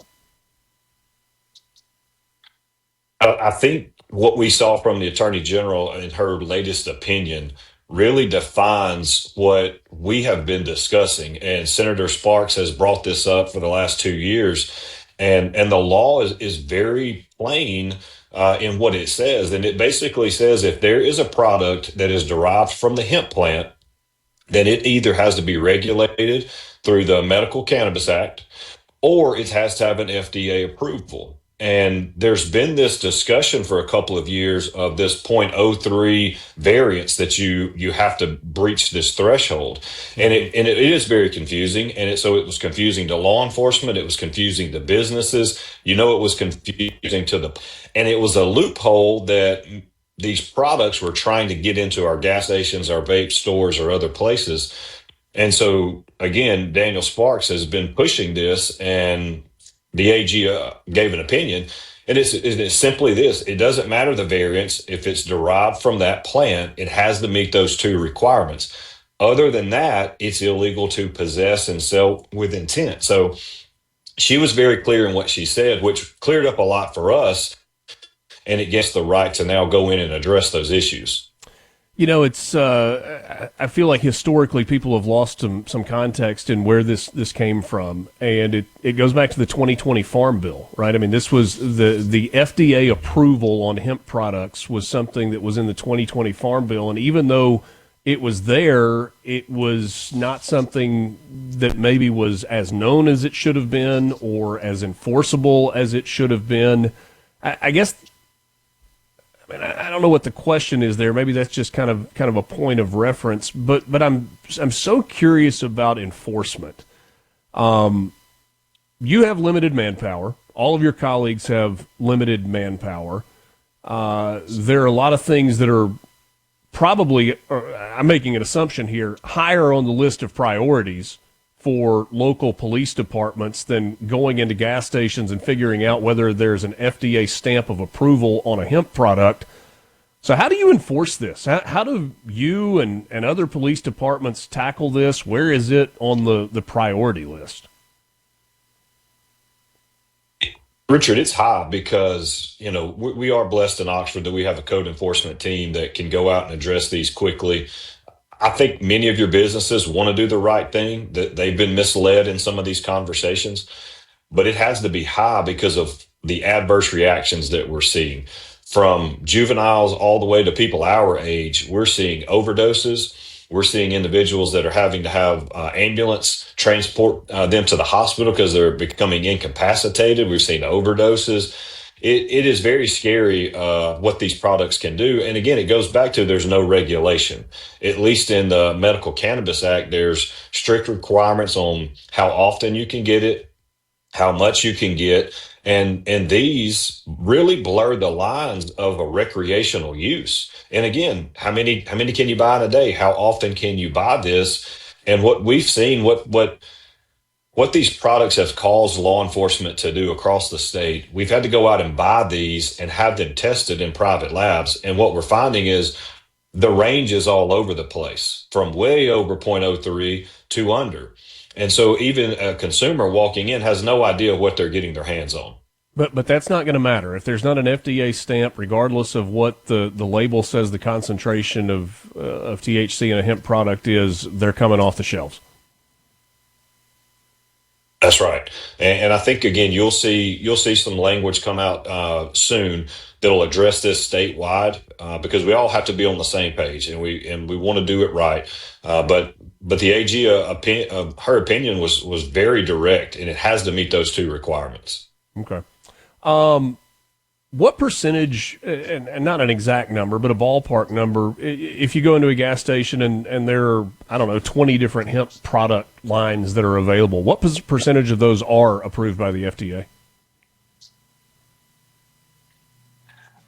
I have not seen a single one that had an FDA approval. Okay. Just doing a little bit of research, there's very, very few on the market that the FDA has approved. So the fact that these are out, and again, you mentioned, if you go into a gas station, you can see them just lined up on a wall.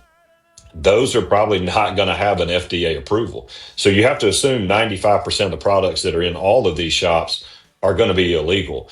And again, the FDA is not putting these stamps of approvals on these products that are coming in untested from foreign countries that there's no way to regulate them. Only 20 seconds left. Do you anticipate enforcement of this beginning before the end of the summer? I do, yes, sir. All right, so that's coming up on the horizon. Jeff McCutchen, Chief of Police in Oxford, update from the Chiefs Convention. Thanks so much for your time. Always enjoy the visits. Yes, sir. Thank you. From the Venable Glass. The inside track on Mississippi politics. Mornings with Richard Cross on SuperTalk Mississippi.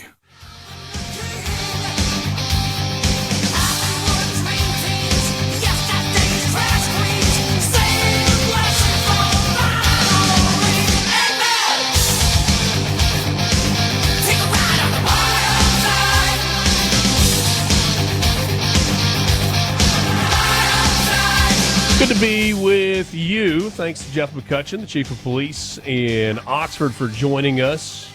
He's the second vice president in the Police Chiefs Association. They've got their annual meetings happening in Biloxi, and Interesting conversation on the hemp products within gas stations. An opinion coming down from Attorney General Lynn Fitch that, yes, the law is what the law says, that in the 2020 Farm Bill, it makes clear that any hemp products that are available for retail purchase must have a stamp of approval from the Food and Drug Administration. And Jeff McCutchen told us that he has not seen any of those products approved by the FDA, and that he anticipates enforcement of the removal of those products from shelves and gas stations and vape stores before the end of the summer. So we will see. And he said he thought there was going to be some statewide direction so that everybody was on the same page coming soon. I've heard similar. We will wait and see, especially now that the Attorney General's opinion has been released. We'll see if something comes from on high that kind of gives direction to everybody, and keep an eye on that. SuperTalk.fm's got a pretty interesting story up on the website. You can check it out, supertalk.fm, to keep up with all of the news that's happening here in Mississippi. George Flaggs, the mayor of Vicksburg, finishing up his 12th year as the mayor. He was defeated by a relatively small number of votes, 61 votes, in the general election back on June 3rd. But post-election, you continue working until the 1st of July. And some mayors are lame ducks, and they don't really do anything in that time period, and others less so. George Flaggs falls into the others are less so category. He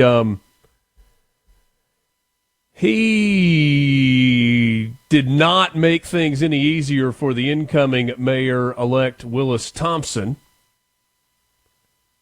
Certainly didn't make things any easier for his personal bank account. The Vicksburg Mayor Board of Mayor and Aldermen has voted to lower the mayor's annual salary by nearly $20,000. The ordinance was approved exactly 2 weeks ahead of current Mayor George Flaggs Jr.'s final day in office. Mayor-elect Willis Thompson, a Democrat who unseated the incumbent independent, took exception to the salary slash, saying that the move was politically motivated. I can certainly understand that stance from Mayor-elect Thompson. He says, quote, "It's no surprise when a defeated politician drops a stink bomb on their way out the door, but it still leaves a mess to be cleaned up. I'm focused on issues like eliminating our $1.5 million garbage deficit and cleaning up our streets so local businesses can thrive." During the board meeting, Flaggs stated that it was his honor and pleasure to get his high four, quote unquote, referring to being compensated in state retirement in relation to his 4 highest paid years in office, and alluded to rerouting the $20,000 that was cut from the mayor's salary into a city youth program, though he said, "I am not going to do that because I'm not going to be here." Willis Thompson believes the current administration, which has had Flaggs in charge for the last dozen years, passing the ordinance before a change in leadership shows a lack of integrity. He said, quote, "As a mayor, I will focus on solutions to our problems, not petty politics at the 11th hour after already being defeated in an election. It's time to restore integrity to our budgeting process, support our city employees, and deliver the services Vicksburg residents expect and deserve." So how much money are we talking about? This ordinance, enacted by the outgoing mayor, George Flaggs, lowers the mayor's annual salary to $106,520.67. The aldermen's salaries will stay the same at nearly $88,000 a year. The mayor's salary was increased back in 2021 to around $20,000. Ward 2 Alderman Alex Mansour sided with Flaggs in the vote, while Ward 1 Alderman T.J. Mayfield abstained. Thompson becomes mayor officially on July 1st, the day after Flaggs' final pay period ends.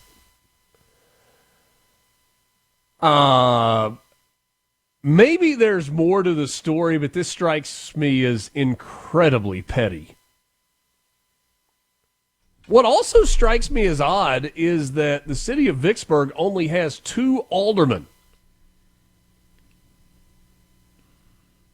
You got 2 aldermen, one representing the north and one representing the south, the 2 wards in Vicksburg, and then you got the mayor. In most places, you're going to have an odd number of aldermen, and the only role that the mayor plays is to cast a deciding vote, if necessary, in city business, or business, if you prefer. So, how does the salary, both before the change and after the change, for the city of Vicksburg compare to other mayoral salaries in the state of Mississippi? The Political Science Department of Mississippi State published, I think this was in 2023, so it may be a little dated, but it's going to give you an idea. They broke down city hall salaries based on municipality size. Over 20,000, 10 to 19,999, 5 to just shy of 10,000, 1,000 to 49.99, and then smaller. And man, there's quite the range. Yeah. Quite the range. So if I'm looking at this correctly, the highest paid mayor in the state of Mississippi is the mayor of South Haven at a salary of $150,000. In comparison, elected aldermen in South Haven receive an annual payment of $23,180. South Haven obviously is one of the biggest cities in the state of Mississippi, with a population of just under 55,000. Now, we don't have Jackson on here. It's a bit of an outlier because of the size. Actually, don't have Tupelo on here as well. I was curious about the Tupelo mayor's salary. Maybe I couldn't find Tupelo, Brandon, Flowood, or Jackson in the group. Yeah. So for whatever reason, those are missing from this particular chart that I was looking at. Gulfport, with a population of just under 73,000, pays its mayor $120,252.48. Council members in Gulfport make $36,000 a year. The clerk of the city council is appointed by the mayor. Oxford, at a population of just over 25,000, my goodness, how it has grown, pays its mayor, according to this chart, and maybe it's changed in the last couple of years, Mayor Robin Tannehill, salary of $96,720, and aldermen make $18,500. Ridgeland pays its mayor $101,000. And then there's Vicksburg, and this is with George Flagg's salary before it was reduced, $126,548.39. And the 2 aldermen each make $87,809.67. On this chart, Vicksburg is the smallest of the cities with populations over 20,000, with a population of 21,573. The mayor is a full-time position in Vicksburg. Compare that to Pascagoula. Pascagoula still elects a mayor on a part-time basis. It is not deemed a full-time job. The mayor of Pascagoula is paid $17,417. Yeah, that's and then you look at Clarksdale. I feel like there's a lot of work for the mayor of Pascagoula to only make $17,000 a year. Well, then we need to work on that. And then look at Clarksdale with $14,903. The mayor's making $122,422 a year, and the commissioner's $46,500. I mean, yeah. I mean, for so in the cities on this chart, and Lance identified that. You don't have Flowood on you here. You don't have Brandon on here. You don't have Tupelo on here. You've got, 5 mayors in cities over 20,000 in population who make more than $100,000 a year.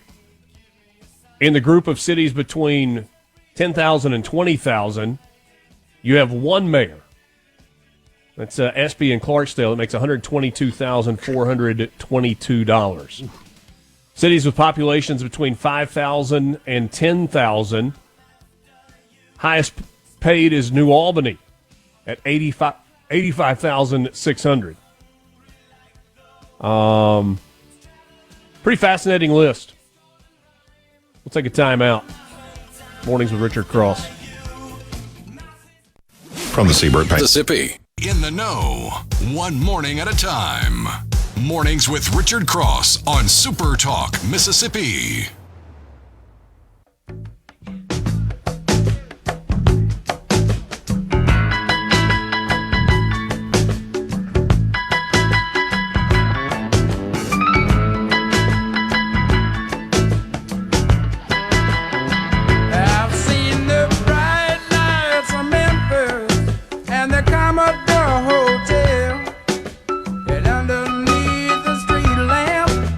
Thanks for joining us. Mornings with Richard Cross, Super Talk, Mississippi. Dave, appreciate the info on the C Spire text line. It says the study you're using actually is a voluntary survey that the Stennis Institute at Mississippi State compiles. So the cities are not compelled to provide their salary information for elected officials, but many do. And appreciate the transparency. He also says if you look at some of those cities that pay their mayor smaller amounts of money that have a larger population, usually they have a full-time city manager, which makes sense. I did a little online sleuthing, Lance, during the break. A couple of those cities that we couldn't find numbers for, find them online. Apparently the current salary for mayor in Tupelo is $120,000. That was as of December of 21. I think that's when they voted that. Went from around $92,000 in 2017 to $105,000 to $120,000. The mayor of Brandon has a salary of $115,000, which, I mean, I think those numbers are pretty in line with some of the larger cities in the state. There were a couple of these, though, that I was like, man, is it worth the time? When you look into the smaller communities, for example, the mayor of Learned, population 56, an annual salary of $900. Now, I get that the responsibilities when you have 56 residents are not huge, but, I mean, $900? Well, and I found Hattiesburg. Is that broken down into 12 equal payments? Yeah. Or Do you get it in one lump sum, or does that come at the local diner? Wow. Trade it in for some food. I mean, that feels like that'd be a better trade, right? Yeah, hey, yeah. Can Just I give me just some get food. breakfast every morning? I'm taking that deal. Yeah, $140K per year for Hattiesburg, up from 110. That change was in 2024, I believe, in November. So that's another one of our larger cities, and Toby Barker. And Hattiesburg's done an amazing job. If anybody's been there lately, goodness gracious, Tupelo looking amazing. Yeah, there's some really, really great growth, and some of the smaller to mid-sized towns. I mean, they're big cities for us here in Mississippi. If you think about the capital city, yeah. you know? So Hattiesburg's at 140 now. I was just looking at the bigger college towns. You got Oxford at Oxford's dragging a bit there with 96.7 and Starkville at 93.8. Hattiesburg's big too. It's a hub. Yeah, There's a now, lot going on there.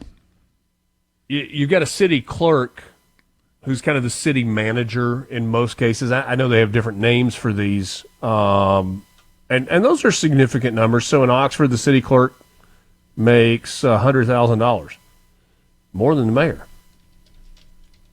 Ridgeland, right at the same number, $100,420. I'll say this. I'll go through Ridgeland a lot.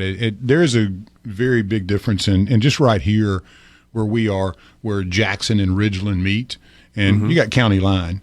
And I have to commend the mayor of Ridgeland. It's a tough job because you do butt up against, Jackson here. And so you have a lot of homelessness issues over here on this very far end of town, and you have a lot of garbage that gets rifled through. But you go right across the street to Ridgeland, and you've got plants and cleanliness and order. And so, I mean, you got to give folks credit where credit's due. And I want to tell Mayor McGee he's done a great job here in Ridgeland, and especially, policing what needs to be policed and taking care of the more dangerous edges of town. And yeah, so he's earning it. I can say Ridgeland has done an amazing job. I come through it every day, and anytime I get to see the mayor, I like to tell him, and he's such a low-key guy, you can't really compliment him too much. He's, well, that's my job, City clerk in Learned gets breakfast and lunch. Yeah. Mayor only gets breakfast. Yeah. $1,200 a year for the city clerk in Learned. $900 for and good food down the there, mayor. though. So, no doubt. Yeah, I'm definitely trading off there. No doubt. Somebody asked specifically about Grenada. Let's see if I can find Grenada on here. Did you hit Flowwood? I could not find a published salary for 106,520 is what I'm seeing for the mayor of Flowwood, formerly Gary Rhodes, now our new mayor in Flowwood. Well, you want to talk about a city that has developed in terms of business. I mean, you hear colleges that are talked about and described as like commuter schools or suitcase colleges, where basically you don't have a ton of people. I mean, Flowwood is changing in that you do have neighborhoods, you do have residential areas in there, but it's heavy business community. Oh, yeah. I mean, I grew up out here, at the reservoir and still unincorporated in the res area, but Flowwood is the city around. You get Brandon zip codes, but we don't get any Brandon services. But Flowwood is definitely the business capital around here, and Mayor Rhodes did a great job over the many years focusing on what they in the vision of Flowwood would be, and has done the city is great at walking parks and a lot of green space and a lot of businesses, and you have seen many more neighborhoods popping up because the ample space that was there just wasn't developed, and it's starting to come around a bit. So you'll see more residents in Flowwood over time. Trying to find that Grenada. Let's see what we got here. See what Google tells me on that. Salary for Mayor of Grenada is not explicitly stated in search results. I got according to a published article, 106,520. Okay. But that could be debatable there. I would double check that, but in that ballpark maybe. Somebody says that some of these small towns, it's a part-time job. Yeah. I mean, we talked about that earlier. So obviously that's the case. In fact, I think mayor in Oxford until not too terribly long ago was classified as a part-time job. And when I say not too terribly long ago, maybe 20 years ago. I may be off on that. So don't hold me accountable if I'm off a little bit by that. Somebody says the mayor of Sturgis is probably one of the lowest paid. Sturgis, $3,600. I mean, that's 4 times what the mayor of Learned makes. Yeah. Don't knock that salary in Sturgis. Marietta has a full-time mayoral position with a population of 256 and a salary of $1,200. I hope you can at least have 2 full-time jobs or you're retired. If you Coffeyville, my mother's hometown, population 797, $1,250 for the part-time mayor's salary, while the city clerk has a salary of $27,000. I don't know. I got intrigued with this list when I was digging around looking at it last night. But it all started with the George Flagg. What do you make of that? George Flagg's cutting the mayor's salary by $20,000 on his way out the door. And we have to say that is a super petty move, right? Yeah. Well, yeah. Odd, definitely odd. I'm with Flags. you. I like George Flags. He's fun to visit with. But strange move there. If we talk with George again, I got to ask him, like, hey, help me out here. Yeah. I mean, just like full on, don't like the guy. Well, cut his salary. He hasn't earned it, or what? I don't know. Well, the Jackson one's interesting too because it's a current salary of about $120K. They had proposed an increase to $170,000. It was considered, but I think it was running into some roadblocks there. And city council considered raises from themselves from $25,000 to $35K.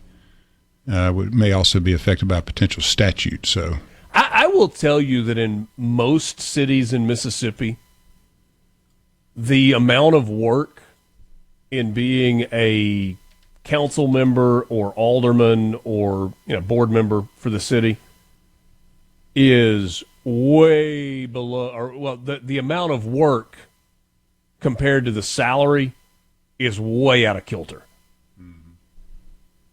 Like you've got to have, in most cases, certainly in the larger cities in the state of Mississippi, you've got to have some flexibility in your full-time job or your real job. I'm using air quotes on real, to be able to run for one of those alderman positions, because you're not making a living on it. I mean, it is very much a service-oriented job. You believe in serving your community. You believe in, helping shape the direction of the community. You're not doing it for the money. In the same way that for most legislators in the state of Mississippi, you're not doing it for the money. You got to have some flexibility. Mornings with Richard Cross. We got one segment left with you. 7 suspects have been identified in a $100 million jewelry heist near Los Angeles. This story's a couple of years old, but there's an update. We'll tell you about it when we come back. Wrap things up on this Wednesday morning edition of the show. Mornings with Richard Cross, Super Talk, Mississippi. Every kid on the home street is gonna make it big and not repeat. Now the neighborhood's cracked in toy. The kids are grown up, but their lives are war. How can one little street swallow so many lives? Chances grown, nothing's free. Longing for used to be. Still it's hard to see. Fragile lives, shattered dreams.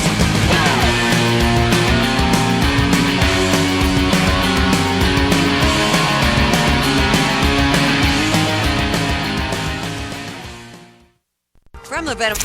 Know where the news is going next. Mornings with Richard Cross on Super Talk, Mississippi.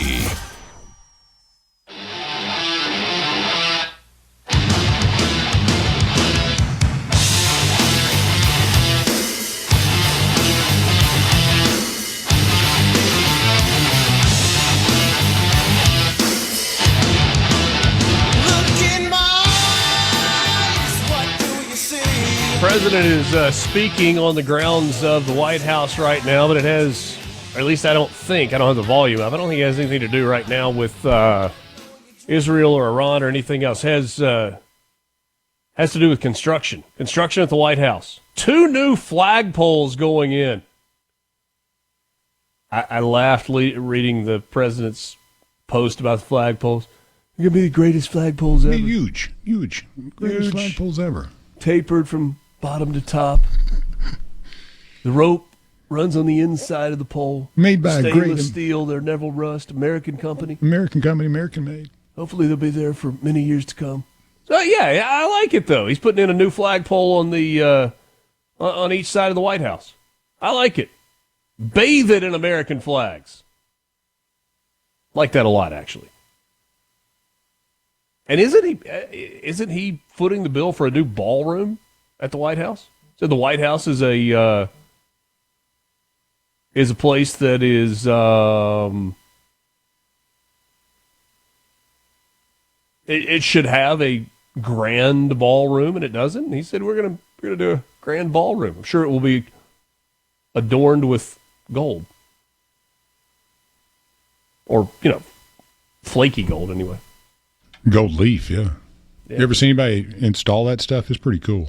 I have not. I mean, a big old sheet of, it's like, aluminum foil, but it's just gold. And you get these little rubber hammers and angled hammers and things. Yeah, it's really interesting watching somebody do that. July of 2022 is when what is thought to be the largest jewelry heist in the United States ever happened. 7 people have been identified and charged with stalking an armored truck to a rural freeway rest stop north of Los Angeles and stealing $100 million worth of diamonds, emeralds, and more in what is believed to be the largest jewelry heist in the United States. So This case has been going for a while. 2 of the 7 suspects have been arrested and were due in federal court in Los Angeles yesterday. 4 of them remained at large, while one of the suspects is serving prison time in Arizona for an unrelated burglary and was expected to appear in court in the coming weeks. Pablo Raul Lugo Lariuig. He's just trying to make a living, Richard. We got a bunch of 4-name guys here. And Jason Nelon Priscilla Flores were arrested Monday. Both have been indicted on federal theft and conspiracy charges. The suspects scouted the armored truck leaving an international jewelry show near San Francisco with 73 bags of jewelry. They followed the truck for roughly 300 miles to that rest stop north of Los Angeles and made off with 24 of the bags that authorities say contained gold, rubies, and luxury watches. Some of the jewelry has been recovered, some of it not so much. Some of the suspects are charged with other robberies, including one in March of 2022 when $240,000 worth of electronics was taken from a truck. Indictment says some of the defendants would act as lookouts while others would break into trucks and steal the merchandise, sometimes by force or by threatening violence against the drivers. I feel like jewelry heist is kind of like the mob. And here's what I mean by that. The mafia has been glamorized in television, documentary, and movies. Mob's a bad deal. Kind of like cartels also. Bad deal. Bad people. Bad players. Bad actors. But they make for great stories. And so you get movies like The Godfather and Goodfellas and Scarface and miniseries like Narcos and all of the spinoffs of that. I feel like high crime burglary falls into that category. Whether you're talking about the Thomas Crown affair, where they're stealing paintings, or stealing jewelry, Ocean's 11. We've glamorized that stuff. Bad deal. $100 million. And they've been on, other than the guy that got, thrown in the clink for robbing a 7-Eleven or whatever he did to get arrested. They've been on the loose for 3 years. Yeah, I'm sure they've been twisting the guy that got caught's arm to figure it all out. But yeah, $100 million. Good. Yeah, what do you think the point in time is that you think, all right, I made it, I'm in the clear? If you pull off a $100 million heist of jewels, how long past it happening do you think, I got away with it? Well, they're not going to get me. Yeah, the moment you cross the border into Mexico, yeah, my guess. Yeah, I guess so. I mean, especially if you work for a cartel. I mean, you can't rule that out. We think this is cartel related? What are you going to do with $100 million worth of jewelry? I mean, what was that street value, $20 million maybe? So you got to sell it. Yeah. I mean, what's the street value of that? I mean, not nearly that, I can assure you. Thanks for being with us on this Wednesday. We're back at it tomorrow morning just after 6 o'clock for Lance, for our guest Angela Cockerham and Jeff McCutchen. I'm Richard Cross. Hope you have a great Wednesday. This is Mornings with Richard Cross on Super Talk, Mississippi.